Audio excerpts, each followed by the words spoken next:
रेल्वेच्या धडकेमध्ये 7 ते 8 प्रवाशांचा मृत्यू आणि 40 प्रवासी गंभीर जखमी अशी माहिती सध्या समोर येते आहे।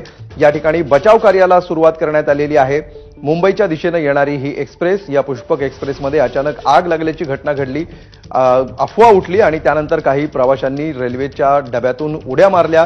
ट्रॅकवर त्यांनी उड्या मारल्या आणि समोरून येणाऱ्या दुसऱ्या ट्रॅकवरून येणाऱ्या बंगळुरू एक्सप्रेसची धडक या प्रवाशांना बसली आणि त्यातून ही दुर्घटना घडल्याचं समोर येत आहे।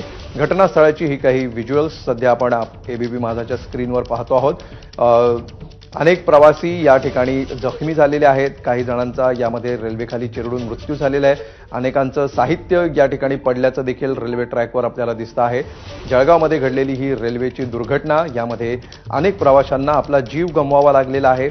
अनेक प्रवासी सध्या गंभीर जखमी आहेत। मुंबईच्या दिशेने येणारी ही एक्सप्रेस, या एक्सप्रेसमधल्या रेल्वे अपघाताचा नवा व्हिडिओ आता एबीपी माझाच्या हाती लागलेला आहे। हा व्हिडिओ सध्या आपण स्क्रीनवर पाहतो आहोत। प्रवासी रेल्वेतून उड्या मारतानाचा हा व्हिडिओ आहे। कशा प्रकारे नेमकी ही दुर्घटना घडली, त्या क्षणी नेमकं काय झालं, या क्षणाचा, ज्या क्षणानंतर ही दुर्घटना घडली त्या क्षणाचा हा व्हिडिओ सध्या एबीपी माझाच्या हाती आलेला आहे, जो आपण पाहतो आहोत।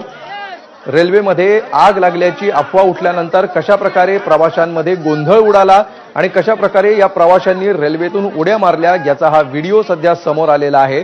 दुर्घटना घडण्यापूर्वीचा हा व्हिडिओ आपण पाहतो आहोत। जळगाव स्टेशन सोडल्यानंतर रेल्वेच्या पुष्पक एक्सप्रेसच्या एका डब्यामध्ये ठिणग्या उडाल्या आणि त्यामुळे आपल्या डब्यामध्ये आग लागली अशी अफवा उठली, अशी चर्चा सुरू झाली आणि त्यानंतर जीवाच्या भीतीने प्रवाशांनी ही ट्रेन थांबवून या ट्रेनमधून उड्या मारायला सुरुवात केली। ज्यावेळी ट्रेनमधून उतरलेले हे सगळे प्रवासी या व्हिज्युअल्समध्ये आपण पाहू शकतो। आणि